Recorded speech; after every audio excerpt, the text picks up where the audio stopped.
یا اولین آخرین نبی اللہ الصلاۃ والسلام علیکہ یا سیدی یا رسول اللہ رب زدنی علما رب زدنی علما رب زدنی علما رب اشرح لی صدری ویسر لی امری واحلل عقدۃ من لسانی یفقهوا قولی آمین۔ اللہ تعالیٰ قرآن مجید کے صفات میں فرماتے ہیں کہ خداوند کریم نے تمام جوق در جوق اپنے ان پیغمبروں کو سلام پیش کیا ہے جو درجہ کامل کے ایمان والے بندوں میں سے ہیں۔ اللہ تبارک و تعالیٰ آج حضرت یونس علیہ السلام کے لیے فرماتے ہیں جو آج ہم پڑھ رہے ہیں، وَإِنَّ يُونُسَ لَمِنَ الْمُرْسَلِينَ، اور بے شک یونس پیغمبروں سے ہیں، اذا ابق الى الفلک المشحون، جبکہ بھری کشتی کی طرف نکل گیا، فساہم فکانا من المدحدین، تو قرع ڈالا تو ڈھکیلے ہوں میں ہوا، فالتقمہ، پھر اسے مچھلی نے، الحوت وہو ملیم، نگل لیا اور وہ اپنے آپ کو ملامت کرتا تھا۔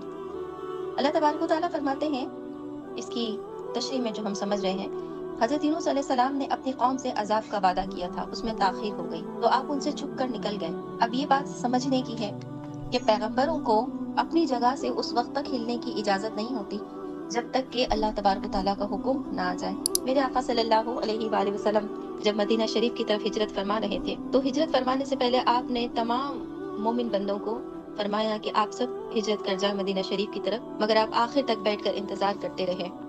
حضرت ابو بکر صدیق رضی اللہ تعالیٰ عنہ روزانہ جاتے تھے، فرماتے تھے، یا رسول صلی اللہ علیہ وسلم، حکم آیا کہ آپ ہجرت کریں؟ رسول صلی اللہ علیہ وسلم فرماتے کہ نہیں۔ دوسرے دن پھر آئے حضرت ابو بکر صدیق، یا رسول اللہ کیا حکم ہے؟ وحی آئی؟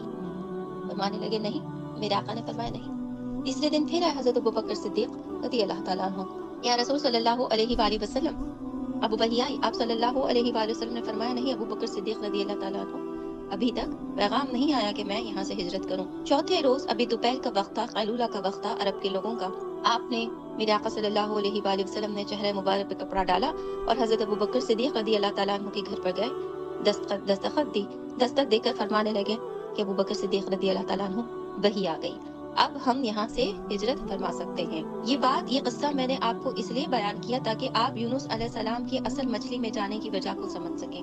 اللہ تبارک و تعالیٰ فرماتے ہیں کہ یونس علیہ السلام پیغمبروں میں سے ہیں۔ اللہ تعالیٰ مزید فرماتے ہیں کہ یونس علیہ السلام نے بھی اپنی قوم سے عذاب کا وعدہ کیا تھا کہ اگر تم لوگ میری بات نہ سمجھے تو تم پر عذاب آئے گا۔ اللہ تبارک و تعالیٰ نے فرمایا، ٹھیک ہے یونس علیہ السلام، آپ کی دعا قبول ہوئی، آپ کی بات کو اللہ نے قبول کیا، مگر یہ کہ اب صبر سے انتظار کیجیے کہ تدبیر آتے ہی خداوند کریم آپ کی طرف آپ کو وحی فرما دے گا۔ یونس علیہ السلام یہ سمجھے کہ کچھ مس انڈرسٹینڈنگ ہو گئی ہے اور وضاحت کے ساتھ اللہ تبارک و تعالیٰ سے آنے والی وحی کا انتظار نہ کیا، اور وہ یوں اپنی قوم میں خاموشی کے ساتھ نکل گئے قوم میں سے، یہ سمجھ کر کہ عذاب کا وعدہ ہے اور اس میں تو تاخیر ہو گئی ہے۔ پھر آپ نے دریائی سفر کا قصد کیا، آپ نے سوچا کہ دریا کا سفر کر کے نکل جاؤں، کشتی پر سوار ہوئے، دریا کے درمیان میں کشتی ٹھہر گئی اور اس کے ٹھہرنے کا کوئی سبب ظاہری موجود نہ تھا۔ ملاحوں نے کہا کہ اس کشتی میں اپنے مولا سے بھاگا ہوا کوئی غلام ہے، قرع ڈالنے سے ظاہر ہو جائے گا۔ یہ اس وقت کی ایک تدبیر ہوتی تھی، اتنا لوگوں کا ایمان کامل ہوتا تھا کہ انہوں نے کہا کہ کوئی نہ کوئی ایسا بندہ ضرور ہے کہ کشتی اس طرح سے رکی ہے اور آگے نہیں بڑھ رہی، تو کوئی نہ کوئی ایسا ضرور ہے جس نے اپنے آقا سے روگردانی کی ہے، لہٰذا ہم تمام لوگوں کا نام ڈالتے ہیں اور جس میں سے نام، جس پٹری کا نام اٹھا اسے ہم نکال کے دریا میں پھینک دیں گے۔ بہرحال قرع ڈالا گیا تو حضرت یونس علیہ السلام کا نام نکلا، تو آپ نے فرمایا کہ میں ہی وہ غلام ہوں، اور آپ پانی میں ڈال دیے گئے، کیونکہ دستور یہی تھا کہ جب تک بھاگا ہوا غلام دریا میں غرق نہ کر دیا جائے اس وقت تک کشتی نہیں چلتی تھی۔ اللہ تبارک و تعالیٰ نے فرمایا، فَسَاهُمْ فَكَانَ مِنَ الْمُدْحِدِينَ، تو قرع ڈالا تو ڈھکیلے ہوا میں ہوا، ڈھکیل دیا گیا یونس علیہ السلام کو۔ کیوں؟ وجہ تھی کہ کسی بھی پیغمبر کو اجازت نہیں تھی کسی بھی حال میں کہ وہ اپنی قوم کو اس طرح سے پیچھے چھوڑ کر آ جائے، اللہ تبارک و تعالیٰ نے نہیں پسند فرمایا۔ ایسے ہی ولیوں کا مقام بھی ہے، پروردگار عالم جب کسی کو منتخب کر لیتا ہے، جب پیغمبروں کا سلسلہ ختم ہوا، ولیوں کا دور شروع ہوا، پروردگار عالم بھی ولیوں کو منتخب فرماتا ہے۔ ولیوں کے لیے بھی یہی حکم ہوتا ہے کہ جب تک ان سے نہ کہا جائے وہ اس وطن سے جلا نہیں کر سکتے، ایسے ہی جب تک ان کو کسی امر کا حکم نہ دیا جائے تب تک وہ اس کام کو پورا نہیں کرتے، اور جب کہہ دیا جائے کہ کر لو تو پھر واجب ہو جاتا ہے کہ کر لیا جائے۔ اللہ تبارک و تعالیٰ فرماتے ہیں کہ فَالْتَقَمَهُ الْحُوتُ وَهُوَ مُلِيمٌ، پھر اسے مچھلی نے نگل لیا اور وہ اپنے آپ کو ملامت کرتا تھا۔ اللہ تعالیٰ فرماتے ہیں کہ جیسے ہی ان کو کشتی میں سے نیچے گرایا گیا کیونکہ انہوں نے نکلنے میں بہت جلدی کی تھی اور قوم سے جدا ہونے میں امر الہی کا انتظار نہیں کیا تھا، اللہ کا انتظار نہیں کیا تھا۔ اب ذرا اس پر غور فرمائیے گا، یہ مت سوچیے گا کہ او ہو ایسا ہو گیا یونس علیہ السلام کے ساتھ، نہیں، یہاں ذرا ہمیں اپنے گریبانوں میں جھانکنا ہے۔ وہ پیغمبر یونس علیہ السلام جس پر اللہ تبارک و تعالیٰ آگے کی آیتوں میں سلام بھیجنے والے ہیں، جن کا نام قرآن میں وضاحت کے ساتھ ہے کہ وہ پیغمبر ہے، امر الہی پر نہ اترنے پر پیغمبروں کی بات ایسے ہو جاتی ہے، تو سوچئے کہ پھر ہم ایک کتنے گناہگار انسان ہیں۔ بے شک وہ رحمان ہے، رحیم ہے، معاف کر دے گا، مگر ایسا بھی تو نہیں ہوتا نا، ایسا بھی تو نہیں ہوتا نا کہ گناہ کیے جائیں اور کہیں ارے اللہ ہے نا، اللہ ہے نا، گناہ کر لیتے ہیں، نعوذ باللہ ثم نعوذ باللہ من ذالک ثم معاذ اللہ، معافی مانگ لیں گے، نہیں۔ ہر امر کو کرنے سے پہلے سوچئے، توبہ کا دروازہ بعد میں کھٹکھٹائیے، اللہ کے اتنے لاڈلے بندے ہمیں بننا ہے، توبہ تو مانگتا رہنا ہے، مانگتی رہنا ہے، لیکن معاف کیجیے گا ذرا میری زبان میں تھوڑی سی لکنت ہے جلدی کہنے کی وجہ سے، تو ہمیں توبہ کا دروازہ تو ضرور کھٹکھٹانا بھی ہے، مانگتے بھی رہنا ہے، مگر یہ کہ کچھ عمل ایسے بھی تو کرنے ہیں نا کہ اللہ کے سامنے رکھ کر اس کی رضا ہی مانگ لی جائے، کچھ تو ایسا کرنا ہے۔ اللہ تبارک و تعالیٰ فرماتے ہیں فَلَوْلَا إِنَّهُ كَانَ الْمُصْبِحِينَ، تو اگر وہ تسبیح کرنے والا نہ ہوتا، لَلَبِثَ فِي بَطْنِهِ إِلَىٰ يَوْمَ يَبْعَثُونَ، ضرور اس کے پیٹ میں رہتا جس دن تک لوگ اٹھائے جائیں گے۔ اللہ تبارک و تعالیٰ فرماتے ہیں، اب پیغمبر ہیں، اللہ کے پیارے لاڈلے پیغمبر ہیں، یونس علیہ السلام جب دریا میں گرے تو ایک مچھلی نے انہیں اپنے منہ کے اندر لے لیا۔ مچھلی کو خداوند کریم نے حکم دیا کہ اے مچھلی یاد رکھنا، یہ جو میرا یونس ہے یہ تمہارا اللہ کا پیغمبر ہے، اور تجھ پر حرام ہے اس وقت تک کوئی بھی چیز ایسی کھانا جو غلیظ ہو، جو گندی ہو یا جو کچی ہو، کیونکہ وہ جب پیٹ میں اترے گی تو میرے یونس علیہ السلام کو تکلیف ہوگی، اور جب تک تمہاری میعاد کو پورا نہ کر دیا جائے اللہ کے حکم سے سمندر میں صرف سفر کرتی رہے۔ بہت سارے لوگ کہتے ہیں کہ وہ شارک مچھلی تھی، اور کچھ کہتے ہیں کہ وہ مچھلی ڈولفن تھی۔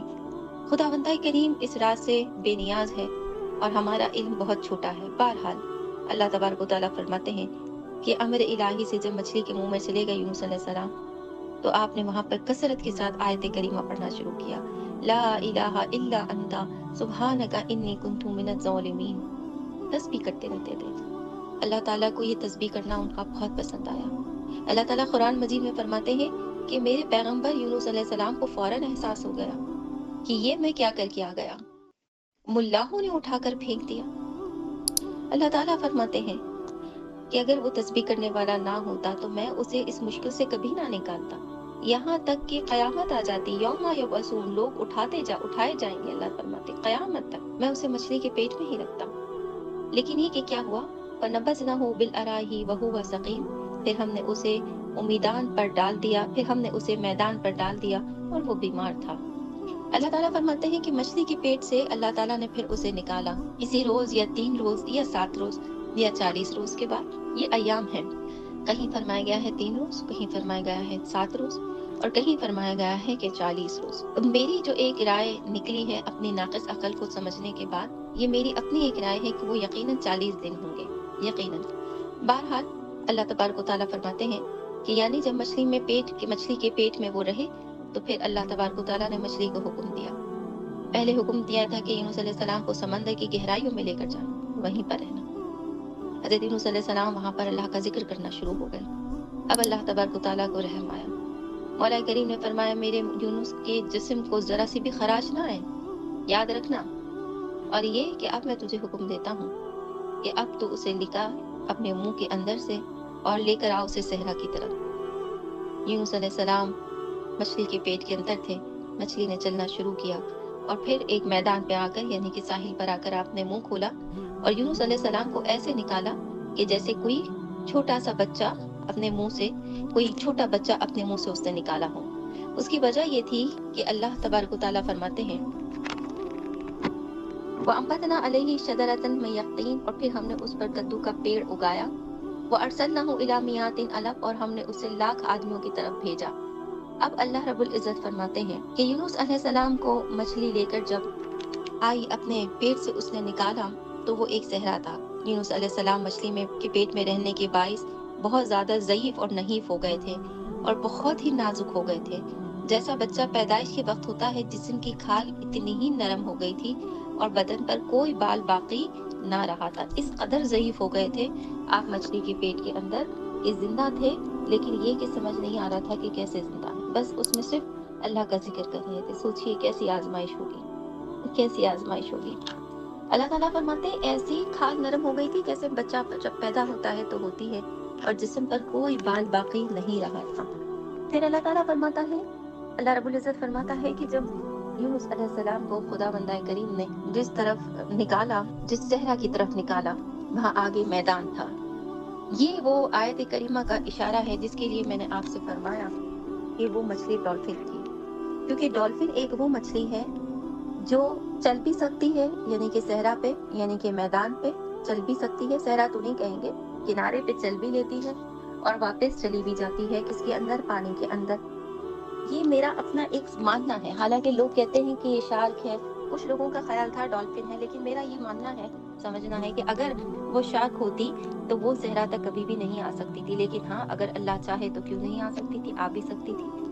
बहरहाल ये एक राय है जिसको मैंने आपसे इजहार किया, और इस मेरी राय को आगे वाली कुछ आयतें और मजबूत करती हैं। अल्लाह ताला फरमाते हैं, वअंबतना अलैहि शजरतन मिन यक़ीन, और हमने उस पर फिर कद्दू का पेड़ उगा दिया। अब जब यूनुस अलैहिस्सलाम को एक सहरा तो नहीं कहेंगे, मैदान में, एक तो किनारा होता है, किनारे से थोड़ा आगे चले तो मैदान आता है, तो वो मैदान में जब उतारा तो चूंकि जिस्म इस कदर नाजुक हो गया था कि ऊपर अगर मक्खी भी बैठती थी जिस्म मुबारक पर तो यूनुस अलैहिस्सलाम को तकलीफ होती थी। तो अल्लाह तबारक व तआला ने वहां पर क्या कर दिया, फौरन कद्दू की बेल को उगाड़ दिया जो जमीन पर फैलती है। मगर ये आपका मौजज़ा था कि ये कद्दू का दरख्त कद वाले दरख्तों की तरह शाख रखता था और उसके बड़े बड़े पत्तों के साए में आप आराम करते थे, और बाहुक्म इलाही रोजाना एक बकरी आती और अपना थन हजरत के दहाने मुबारक में देकर आपको सुबह शाम दूध पिलाकर जाती थी, यहाँ तक कि जिसमें मुबारक की जिल्द शरीफ यानी खाल मजबूत हो गई और अपने मौके से बाल जमने लगे और जिस्म में तवानाई आती गई। ये है वो बात जिस पे मुझे ये है कि ये शाख मछली नहीं थी बल्कि ये डॉल्फिन थी। बहरहाल ये अल्लाह ताला बेहतर जानते हैं। अल्लाह तबारक व तआला फरमाते हैं कि अल्लाह तबारक व तआला ने एक कद्दू की बेल को उगाया, लेकिन दर हकीकत उसको बेल नहीं कहेंगे, उसको दरख्त कहेंगे, मगर ये मौजज़ा था कि वो दरख्त कद्दू का था। अब मैं इस बात पर नहीं जाऊंगी कि कद्दू ही का क्यों दरख्त होगा, ये क्या वाकयात हुए, क्योंकि उसके लिए एक तफसीलन हमको बहुत लंबा फलसफा समझना पड़ेगा। हम यहाँ से आगे बढ़ते हैं। वरसलनहु इला मियातिन अलफ़इन औ यज़ीदून, और हमने उसे लाख आदमियों की तरफ भेजा। फिर हजरत यूनुस अलैहिस्सलाम, जैसा कि मैं आपको बता चुकी, जब तवानाई की तरफ आ गए तो अल्लाह तबारक व तआला ने यूनुस अलैहिस्सलाम की तरफ मुस्कुरा के फरमाया कि हाँ यूनुस अलैहिस्सलाम, आप क्या फरमाते हैं, चलना है दीन की सफर की तरफ। अब यूनुस अलैहिस्सलाम सब कुछ समझ भी गए, अल्लाह को पहचान भी गए, और ईमान की कुव्वत का तो ना पूछे कि क्या हाल हो गया। पहले इंतजार करना मकसूद ना था, और अब जब मछली के पेट से आए तो ईमान की हालत क्या हो गई ना पूछिए। अल्लाह फरमाता है, फ़आमनू फ़मतअनहुम इला हीन, तो वो ईमान ले आए तो हमने उन्हें एक वक्त बरकने तक दिया। फस्तफ्तिहुम आलि रब्बिकल बनातु वलहुमुल बुनून, तो उनसे पूछो क्या तुम्हारे रब के लिए बेटियां हैं, वलहुमुल बनुन, और उनके बेटे। अम खलकनल मलाइकतु इनासा वहुम शाहिदून, और हमने मलाइका को औरतें पैदा किया और वो हाजिर थे। अल्लाह तबारक व तआला ने जिस कौम की तरफ यूनुस अलैहिस्सलाम को भेजा वो लाख आदमी थे या फिर थोड़ा उससे ज्यादा। अल्लाह ताला फरमाते हैं कि जब यूनुस अलैहिस्सलाम को उनकी तरफ भेजा गया वो कौम बड़ी अजीब व गरीब बातें करती थी। आपको याद होगा मैं सूरे अज़ाब में भी इसका जिक्र कर चुकी हूँ कि उन्होंने अल्लाह तबारक व तआला पर एक बहतान बांधा था, और सूरे अंबिया में भी इसका जिक्र मैंने आपको किया था। वो बहतान क्या था, नाउज़ुबिल्लाहि मिन ज़ालिक। वो कहते थे कि जो तुम्हारा रब है उसने ये जो बेटियां पैदा की हैं, यूनुस अलैहिस्सलाम से कहते थे, तो ये बेटियां जो हैं हम इसीलिए दफना कर कुर्बान कर देते हैं या उनको मार देते हैं ताकि ये तुम्हारे रब की तरफ दोबारा लौट जाएं, और बेटों को हम रख लेते हैं क्योंकि ये हमारे हैं। ऐसे ही नाउज़ुबिल्लाहि मिन ज़ालिक यूनुस अलैहिस्सलाम को इस बात के लिए भी परेशान करते थे कि आप जिन मलाइका का जिक्र कर रहे हैं वो मलाइका फरिश्ते, वो तो औरतें हैं। क्यों करते थे ऐसी बात, क्यों करते थे ऐसी बात? वो इसलिए ऐसी बात करते थे कि नाउज़ुबिल्लाहि मिन ज़ालिक उनके ख्याल में, अब ये माज़ल्ला सुम्मा माज़ल्ला, अब चूंकि फरमान करना पड़ा है क्योंकि कुरान में लिखा है। उनके ख्याल में ये था कि बेटियां भी नऊज़ुबिल्लाहि मिन ज़ालिक अल्लाह ताला की हैं, और ये जो मलाइका हैं ये औरतों की शक्ल में हैं जो कि अल्लाह ताला ही के लिए हैं। तो अल्लाह ताला इनसे फरमाते हैं, किनसे? यूनुस अलैहिस्सलाम से, कि आप इनसे पूछिए तो सही, ये जो कह रहे हैं कि बेटियां अल्लाह की हैं और बेटे इनके हैं और हमने मलाइका को औरतें पैदा किया है, तो क्या ये वहां पर हाजिर थे? अनासहु व हम शाहिदून, क्या ये इस बात के गवाह थे? क्या अल्लाह ताला ने कोई ऐसा गवाह बनाया था इनको खड़ा रख के? क्या उन्होंने किसी किताब में देखा ये? कोई तौरात, ज़बूर, इंजील से इनको ये सनद मिलती है? नहीं मिलती। और तब तो जो है वो इंजील किताब दाखिल भी नहीं हुई थी कुरान अर्ज़ पर, अभी तक तो ज़बूर का ज़माना चल रहा था। अल्लाह आगे फरमाते हैं, अल्ला इन्नहुम मिन अफ़क़िहिम ला यक़ूलून, सुनते हो बेशक वो अपने बहतान से कहते हैं। यूनुस अलैहिस्सलाम से अल्लाह ताला ने कहा, और नबी पाक सल्लल्लाहु अलैहि वसल्लम से भी फरमाया, ये झूठ कहते हैं जैसे कुफार झूठ आज कह रहे हैं। यूनुस अलैहिस्सलाम की कौम भी ऐसे ही झूठ कहती थी। वलदल्लाहु व इन्नहुम लकाज़िबून, कि अल्लाह की औलाद है और बेशक वो जरूर झूठे हैं। अस्तफल बनाती अलल बनीन, क्या उसने बेटियां पसंद की बेटे छोड़कर? अल्लाह ताला फरमाते हैं, एक तो अल्लाह पर ये बहतान लगाया, दूसरा ये कि अल्लाह की निस्बत उनको किया जिनसे वो नफरत करते हैं, यानी कि बेटियों से इतनी नफरत करते थे कुफार कि ये बेटियां वो अल्लाह की तरफ मंसूब कर देते थे। मालकुम, तुम्हें क्या है? कई फतहकुमून, कैसा हुक्म लगाते हो? कैसा हुक्म लगा दो अपनी तरफ से, अल्लाह ताला फरमाता है। अल्लाह रब्बुल इज्जत फरमाते हैं कि आखिरी उम्र तक उन्हें आसाइश के साथ रखा अल्लाह ताला ने, किनको? हजरत यूनुस अलैहिस्सलाम को। और अल्लाह तबारक व तआला फरमाते हैं कि अपने हबीब अकरम सल्लल्लाहु अलैहि वसल्लम से अल्लाह ताला फरमाता है कि कुफार मक्का की भी यही हरारत थी और यही यूनुस अलैहिस्सलाम की कौम की भी हरारत थी। अल्लाह ताला फरमाते हैं कि उन्होंने बेटियों को इतना बुरा जाना कि खुदा की तरफ उनकी निस्बत कर दिया, जैसा कि जहनिया और बनी सलमा वगैरह के कुफार का एतकाद है कि फरिश्ते खुदा के बेटे हैं, बेटियां हैं, फरिश्ते खुदा की बेटियां हैं। यानी अपने लिए तो बेटियां गवारा नहीं करते, बुरी जानते हैं, और फिर ऐसी चीज को खुदा की तरफ मंसूब कर देते हैं जिससे वो बहुत नफरत करते हैं। अल्लाह ताला फरमाते हैं कि ये क्या कर दिया इन्होंने, तुम्हें क्या है? मालकुम, तकलीफ क्या है तुम्हें खुदा से? क्या बिगाड़ा है तुम्हारा खुदा ने? अल्लाह ताला फरमा रहा है, देखो तो सही, जिससे खुद अल्लाह ऐसी फरियाद कर ले उन जहन्नमियों का हाल क्या होगा। कई फतहकुमून, कैसा बहतान लगाते हो, कैसा हुक्म लगाते हो। अफला तज़क्करून, तो क्या ध्यान नहीं करते। अम लकुम सुल्तान मुबीन, ये तुम्हारे लिए कोई खुली सनद है, यानी कि कोई ऐसी चीज लेकर आए हो इस दुनिया में। फातू बी किताबिकुम, या तो फिर ये कि तुम्हारी कोई अपनी किताब है तो लाओ। बहतान और हुक्म लगाने से पहले कोई किताब है तो लेकर आओ, कोई खुली सनद लेकर आए हो, कोई ऐसा सर्टिफिकेट दुनिया में लेकर आए हो कि ये बेटियां खुदा की हैं, या ये कि जो फरिश्ते हैं ये औरतों की शक्ल में हैं, या वो औरतें हैं जिन्हें खुदा पसंद करा है अपने लिए, और ये जो बेटे हैं वो तुम्हारे हैं। इन कुंतुम सादिकीन, का तुम सच्चे हो, लेकर आओ। वजअलनाहु बैनहुम व बैनल जिन्नती नसबा, और इसमें और जिनों में रिश्ता ठहराया। वलक़द आलिमातुल जिन्नतु इन्नहुम लमहदुरून, और बेशक जिनों को मालूम है कि वो जरूर हाजिर लाए जाएंगे।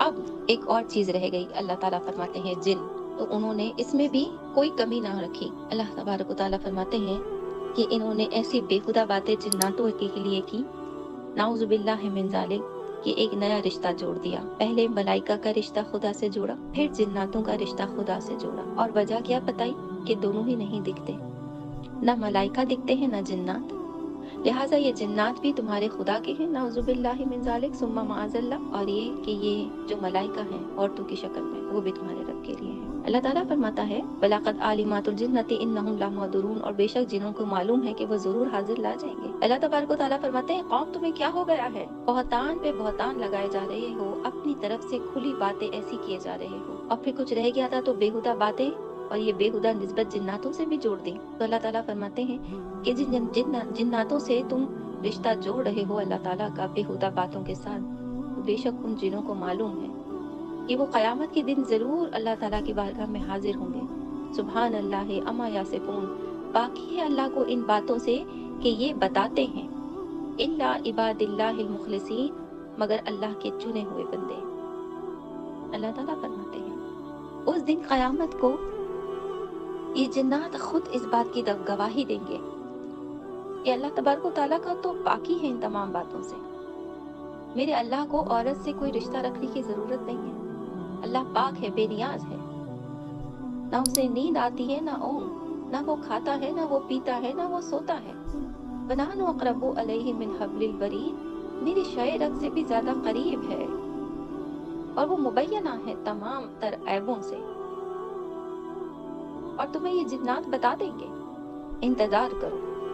मगर ये इल्ला इबादिल्लाहिल मुख़लिसीन। फिर अल्लाह तबारक व तआला फरमाते हैं कि कुछ जिन्नात ऐसे हैं जो ईमानदारी से अल्लाह तबारक व तआला की पाकी बयान करते हैं इस दुनिया में भी। फ़इन्नकुम वमा ताबुदून, तो तुम और जो कुछ तुम अल्लाह के सिवा पूछते हो, मा अंतुम अलैहि बाफ़ातिनीन, तुम उसके खिलाफ किसी को बहकाने वाले नहीं। इल्ला मन हुवा सालिल जहीम, मगर उसे जो भड़कती आग में जाने वाला है। अल्लाह तबारक व तआला फरमाते हैं, बहुत सारे जिन्नात ऐसे हैं शयातीन में जो कि तुम्हारे साथ जहन्नुम में जाएंगे और तुम देखोगे अपने उन्हीं शयातीन वाले जिन्नात को। और हाँ, जो अल्लाह के चुने हुए अल्लाह के जो चुने हुए जिन्नात भी हैं, जिसे अल्लाह तबारक व तआला ने बहुत इज्जत दी है, प्यार दिया। अल्लाह तबारक व तआला फरमाते हैं, तुम सब कुछ देख लोगे, उन जिन्नातों को भी देखोगे जिन्हें अल्लाह ताला ने मुंतखब किया अल्लाह की इबादत के लिए, और वो गवाही देंगे ईमानदारी के साथ कि अल्लाह तबारक व तआला की पाकी है, और वो पाकी बयान करते होंगे और कहेंगे कि जो बातें तुमने कुफराना बकी हैं वो सब झूठी हैं, फासिक हैं। और तुम्हारे बुत और ये सब के सब वो देवता जिन्हें तुम कभी जिन्नात की शक्ल में पूजते हो और कभी तुम उनको बेटों की शक्ल में पूजते हो और कभी तुम इनकी लात माला बनाकर पूजते हो, कभी तुम जो ये सोने के देवता बनाकर पूजते हो, अल्लाह ताला फरमाते हैं तुम्हारे साथ तुम्हारे बुत जहन्नुम में फेंक दिए जाएंगे। और फिर अल्लाह ताला फरमाते हैं तुम्हारा ठिकाना क्या होगा? वही भड़कती हुई आग, वही तुम्हारे शैतान, वही तुम्हारे आबो अजदाद और वो जिन्नात जो तुम्हारे कानों में आकर ऐसी बातें फूंक रहे हैं ताकि तुम और गुमराह हो जाओ। अल्लाह ताला फरमाते हैं ये सब भड़कती हुई आग में जाने वाले अल्लाह तबारक व तआला के हुक्म से ऐसी मखलूक है, और उनमें वो मखलूक वो मुशरिकीन भी हैं जिन्होंने अल्लाह ताला के लिए ऐसी बात की, नाउज़ुबिल्लाहि मिन ज़ालिक। बाद मुशरिकीन ने तो ये भी कह दिया था कि अल्लाह ने जिनों में शादी की है और उससे फरिश्ते पैदा किए हैं, माअज़ल्लाह सुम्मा माअज़ल्लाह। ये कैसा अजीम कुफ्र किया उन्होंने अपनी जुबान से इस तरह की बातें करके। अल्लाह ताला फरमाते हैं कि कर लो दुनिया में जो कुछ करना है कर लो, अखने पे आ गए तो मुंह खोलकर बोलते चले गए, तो याद रखो एक दिन तुम सबको अल्लाह की तरफ लौट कर जाना है। वमा अलैना इल्लल बला। अल्लाह रब्बुल इज्जत हम सबको अच्छे तरीके से कुरान मजीद पढ़कर समझने की तौफीक अता फरमाए। आमीन।